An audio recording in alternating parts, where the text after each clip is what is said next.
डाकुओं से शस्त्र छुड़ा दिए और वो उन्हें राष्ट्र के मूल धारा में ले आए। बहुत से लोगों में परिवर्तन आया महापुरुषों के जीवन में आने से। लेकिन आप मुझे ये बताइए, आप सब पढ़े लिखे जगत के लोग हैं, क्या जिसको आप आज की साइंस में विज्ञान कहते हैं, क्या मेडिकल साइंस कोई एक ऐसी टैबलेट बना सकता है कि किसी के अंदर में किसी बेईमान को ईमानदार बना दे, किसी चोर को सज्जन बना दे? कोई टैबलेट है? आपने ये पढ़ा होगा कि जीन्स में परिवर्तन किया जाए तो आदमी के आमूलचूल जीवन का परिवर्तन हो सकता है। आप पढ़े लिखे समाज के लोग हैं, आप ये जानते हैं कि आदमी के जीन्स में परिवर्तन कर दिया जाए तो आदमी में सब कुछ बदल जा सकता है। लेकिन परिवर्तन कैसे होगा, यह ज्ञान आपकी पुस्तकों में नहीं है। किसी किताब में है डीएनए चेंज कैसे किया जाता है?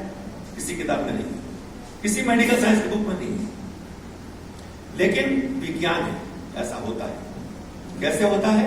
उसका एक विज्ञान यह है, वो है कि आदमी के भावों में जाके परिवर्तन करना।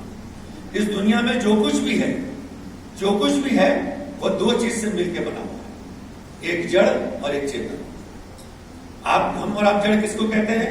ये टेबल जड़ है, ये चेयर जड़ है, ये डस्टर ये जड़ है, इसी को जड़ कहते हैं ना, इसी को जड़ कहते हैं। पेड़ जड़ है, हम जो चलते हैं हम चेतन हैं। हमारा विज्ञान हमको ये समझाता है। लेकिन अब विज्ञान भी मानता है कि पेड़ भी चेतन है। एक पेड़ में और एक मनुष्य में कोई अंतर नहीं। वह भी बड़ा होता है, अपने बच्चे पैदा करता है, अपना जीवन यापन करता है और एक दिन मर जाता है। पेड़ के फल निकलते हैं, उसके बीज हो गए, उसके बच्चे हो गए। और आप सब जानते हैं कि भारत के एक महान वैज्ञानिक जगदीश चंद्र बसु ने इस बात को प्रमाणित किया था कि पेड़ जीवित होते हैं। एक विषय अलग है, उसमें अभी नहीं जाएंगे। यानी सब कुछ चैतन्य है। अब इस जड़ की बात आती है।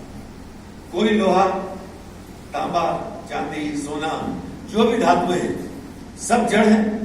ये हम कहते हैं सब जड़ है। अब आप पढ़े लिखे बात, आप बताइए किसी भी पदार्थ का सबसे छोटा पार्टिकल क्या होता है?